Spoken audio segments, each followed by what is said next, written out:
ಈ ರಸ್ತೆನ ಈ ಬಾರಿ ಡಾಂಬರೀಕರಣ ಮಾಡ್ತಾ ಇಲ್ಲ. ಈ ಬಾರಿ ನಾವು ಮಾಡ್ತಾ ಇರೋಂಥದ್ದು ವೈಟ್ ಟಾಪಿಂಗ್ ಮಾಡ್ತಾ ಇದ್ದೀವಿ, ಅಂದರೆ ಕಾಂಕ್ರೀಟ್ ರಸ್ತೆ. ಬಹಳ ಪ್ರಮುಖವಾದ ರಸ್ತೆ ಇದು. ತುಮಕೂರು ರಸ್ತೆಗೆ ಮತ್ತೆ ನಮ್ಮ ಮೈಸೂರು ರಸ್ತೆಗೆ ಸಂಪರ್ಕ ಕಲ್ಪಿಸುವಂಥ ಒಂದು ರಸ್ತೆ ಆಗಿರುತ್ತೆ.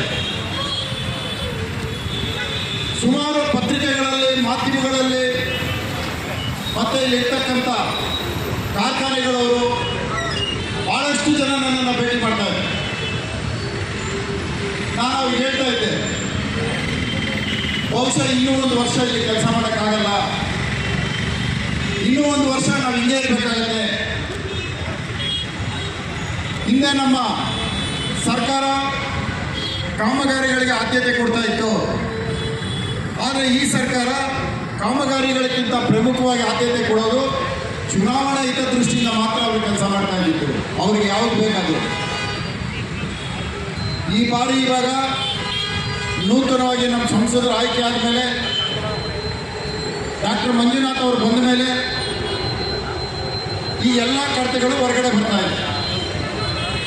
ಎಲ್ಲ ಕಡತಗಳು ಹೊರಗಡೆ ಬಂದು ಈಗ ಕಾಮಗಾರಿಗಳು ಪ್ರಾರಂಭ ಆಗ್ತವೆ. ಈಗಾಗಲೇ ಇವತ್ತು ಲಕ್ಷ್ಮೀದೇವನಗರದಲ್ಲಿ ಕಾಮಗಾರಿಗೆ ಚಾಲನೆ ಕೊಟ್ಟಿದ್ದೇವೆ, ಕೊಟ್ಟಿಗೆಪಾಳ್ಯದಲ್ಲಿ ಕಾಮಗಾರಿಗೆ ಚಾಲನೆ ಕೊಟ್ಟಿದ್ದೇವೆ, ಇವತ್ತು ಈಗ MA ರಸ್ತೆಯೂ ಸಹ ಚಾಲನೆ ಕೊಡ್ತೇವೆ. ಏನು ನೀವು ನನ್ನ ಮೇಲೆ ಭರವಸೆ ಇಟ್ಟು 4 ಬಾರಿ ನನ್ನ ಶಾಸಕ ಮಾಡಿದ್ದೀರಿ, ನಿಮ್ಮ ಋಣ ತೀರಿಸುವಂಥ ಕೆಲಸ ನಾನು ಮಾಡಬೇಕಾದ್ರೆ ಅದು ನನ್ನ ಕರ್ತವ್ಯ. ಬಹುಶಃ ಚುನಾವಣೆ ಪೂರ್ವದಲ್ಲೇ ನಾವು ಮತ್ತೆ JDS ಮೈತ್ರಿ ಆಗಿದ್ರೆ ಇವತ್ತು ಸರ್ಕಾರ ನಾವೇ ರಚನೆ ಮಾಡ್ತಾ ಇದ್ದೀವಿ. ನಾವು ಮತ್ತೆ JDS ಮೈತ್ರಿ ಆಗಿದ್ದಕ್ಕೆ ಈ ಬಾರಿ ನಾವು ಲೋಕಸಭಾ ಚುನಾವಣೆಯಲ್ಲಿ ಕರ್ನಾಟಕ ರಾಜ್ಯಾದ್ಯಂತ 145 ಸ್ಥಾನಗಳಲ್ಲಿ ನಾವು ಗೆದ್ದಿದ್ದೇವೆ. ಒಟ್ಟಾರೆ 145 ಸ್ಥಾನ, 145 ವಿಧಾನಸಭಾ ಕ್ಷೇತ್ರಗಳು ನಾವು ಗೆದ್ದಿದ್ದೇವೆ. ಉದಾಹರಣೆಗೆ ಇವತ್ತು